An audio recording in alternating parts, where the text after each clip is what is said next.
नमस्कार। खेत खजाना में आपका स्वागत है। आज 1 नवंबर है और दिन है मंगलवार। आज सरसों के बाजार में और थोड़ा सुधार हुआ है और भाव जयपुर का जो 42% सरसों का भाव है यानी कंडीशन का जो भाव है वो 7,000 के करीब और करीब पहुंचता हुआ दिखाई दे रहा है। इसी तरह दूसरी मंडियों में भी सरसों के भाव के अंदर ठीक ठाक यानी 100 रुपये से अधिक का भी सुधार देखने को मिला है। कई मंडियां राजस्थान की जो गंगानगर मंडी है जैसे इन मंडियों में भी आज भरतपुर के बराबर लगभग बराबर भाव खुल रहे हैं। विस्तार से चर्चा शुरू करें उससे पहले आपसे निवेदन, आप इस चैनल को सब्सक्राइब कर लीजिए और सब्सक्राइब करने के साथ साथ बेल आइकॉन जरूर प्रेस कीजिए ताकि वीडियो अपलोड होते ही सबसे पहले आप तक पहुंचे।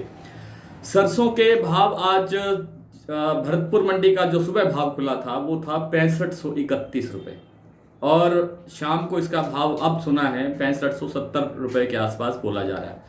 लगभग यही भाव गंगानगर मंडी में आज खुला और दूसरी मंडियों के अंदर भी 6500 से ऊपर का कारोबार गंगानगर और उसके आसपास की मंडियों में रहा है। आज वैश्विक बाजार के अंदर खाद्य तेलों के अंदर तेजी देखी गई है क्योंकि जो रूस यूक्रेन के बीच में फिर से तनाव बढ़ा है उससे काला सागर बंदरगाह से निर्यात बाधित हो रहा है। खाद्य तेलों का भी निर्यात बाधित हो रहा है, आयात बाधित हो रहा है और दूसरी जो अनाज है उनका भी कामकाज प्रभावित हुआ है।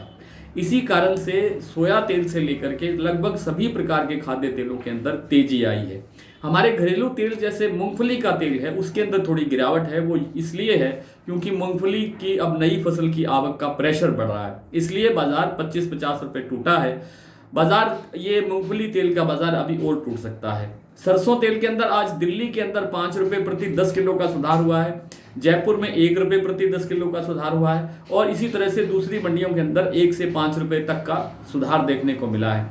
ये तेल की मांग इसलिए निकल रही है क्योंकि आगे सर्दी का सीजन है, स्टॉक कम है, सरसों की उपलब्धता अब आगे घटेगी। हालांकि आवकें अब थोड़ी सी बढ़नी शुरू हुई है, 2 दिन से 3.25 लाख गट्टे की आवक हो रही है। वो इसलिए भी हो सकती है क्योंकि अब जो भाव एक अच्छे स्तर पर वापस आया है, भाव सरसों का भाव, ये ऐसा लगता है बहुत से हमारे किसान साथियों को कि शायद ये भाव वापस ना चला जाए, टूट ना जाए, इसलिए इस अच्छे भाव पर सरसों को वो बेच रहे हैं और निकाल रहे हैं। ये एक अच्छा फैसला भी है। सरसों में आगे भी थोड़ा बहुत सुधार हो सकता है लेकिन इसमें थोड़ा और टाइम लगेगा। अब आज जैसे 6,950 रुपये जयपुर का भाव है, ये 7,000 के करीब एक आध दिन के अंदर आ सकता है। सलोनी के अंदर थोड़ा 25-50 रुपये का सुधार दैनिक रूप से हो रहा है। आज कोई बड़ा परिवर्तन तो नहीं हुआ लेकिन 1-2 प्लांटों में 50 रुपये तक का भाव सुधरा है। तो कुल मिलाकर के सरसों का ट्रेंड जो है इस सप्ताह पॉजिटिव रहने वाला है, एक तेजी की तरफ बढ़ने वाला ही रहने वाला है। इसमें अब गिरावट की गुंजाइश बहुत कम है। कॉटन बाजार के अंदर आज एक घटनाक्रम ये दिखाई दिया है कि इंटरनेशनल मार्केट के अंदर रुई की जो खपत है वो घट रही है। रुई की खपत घटने से जो जिनिंग मिलों की डिमांड है वो कम हो गई। जिनिंग मिलें पहले से ही काफ़ी घाटे में चल रही हैं और जो ऑयल मिलें हैं जो बिनोला से तेल बनाती हैं और खल बनाती हैं उनका भी कामकाज यानी उनकी जो क्षमता है, जिस लेवल पे उनको काम करना चाहिए था उस क्षमता के साथ वो काम नहीं कर रही हैं। इसलिए बिनोला तेल के अंदर तेजी आई है क्योंकि तेल की उपलब्धता कम हो रही है, मिलें चल नहीं रही हैं इसलिए। लेकिन कॉटन का जो भाव है, रुई का जो भाव है उसमें गिरावट आ रही है और रुई के भाव के साथ साथ नरमा कपास यानी कच्चे कपास के अंदर भी गिरावट आ रही है। और कहा यह जा रहा है कि अगर रुई की डिमांड नहीं बढ़ी और रुई का भाव नहीं सुधरा तो नरमा कपास के भाव में तेजी आने में और समय लगेगा। हालांकि इस साल उपलब्धता काफ़ी कम है और पिछले साल की तुलना में बहुत कम आवक हो रही है, ये बात मैं कई बार बता चुका हूँ।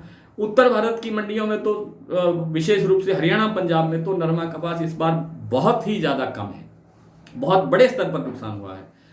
और कई ऐसी दूसरी मंडियां हैं महाराष्ट्र की, गुजरात की, जहां पर फसल को नुकसान तो है ही, कितना लेवल पर है इसका अभी अनुमान सामने नहीं आया है। इसलिए नरमा कपास के अंदर अभी और गिरावट आने की पूरी संभावना है कि आने वाले सप्ताह के अंदर नरमा कपास का भाव थोड़ा और डाउन जा सकता है।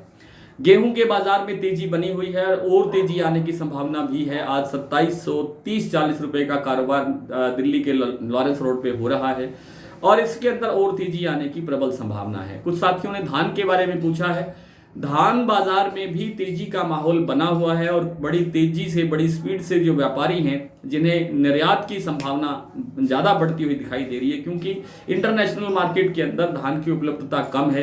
कई देशों में बाढ़ से धान प्रभावित हुई है, धान की फसल प्रभावित हुई है, इसलिए और हमारे हिंदुस्तान में भी जो धान की फसल है वो इस बार घट रही है, कुछ उत्पादन उसका घट रहा है। हालांकि बासमती में ऐसा कुछ नहीं है, गैर बासमती चावल में कुछ नुकसान होने की आशंका है, घटने की आशंका है, और इसीलिए बासमती की सभी वैरायटियों के भाव बहुत अच्छे स्तर पर चल रहे हैं। 1509 का भाव 35-3600 रुपए के स्तर पर बना हुआ है। जो 11-21 का भाव है वो हाथ कटाई का जो भाव है वो 4200 से लेकर के 4400 रुपए तक भी देखने को मिल रहा है। इसी तरह दूसरी जो बासमती की वैरायटियां हैं उनके भाव भी अच्छे हैं और इनके भाव में अच्छा बना रहना ही लगता है। ये भाव कमजोर होने की गुंजाइश काफी कम है। आज भाव जो रहे हैं, भरतपुर मंडी का भाव रहा सरसों का 6531 रुपए सुबह, अब 6570 रुपए के आसपास की आवाज सुनाई दी है। जयपुर 6950, दिल्ली 6600, सलोनी 7500 रुपए, धौलपुर 6670, गंगानगर 6591, खैरथल 6600, गंगापुर 6550, मुरैना 6300, चरखी दादरी 6550, कोलकाता 7100, निवई 6500, टोंक 6480, अलवर 6650, सुमेरपुर 6450, खेरली मंडी में भाव रहा 6600 रुपए, सिरसा में 6000 रुपए, हिसार 6250 से 6300, बीकानेर 5800 रुपए, कोटा 5900 रुपए, बरवाला 6250 रुपए, अबोहर मंडी 6051 रुपए, रावतसर मंडी 6523, इलाहाबाद में 6311, श्री विजयनगर में 6254। आज नरमा बिका है सिरसा में 8165, आदमपुर में 8218, भट्टू में 8070, इलाहाबाद में 8270, श्री विजयनगर में 8470, मोड़ मंडी में 8100 और श्री गंगानगर में 8200 रुपए तक का अधिकतम भाव नरमे का रहा है। आज इतना ही, कल आपसे फिर मुलाकात होगी, तब तक के लिए नमस्कार।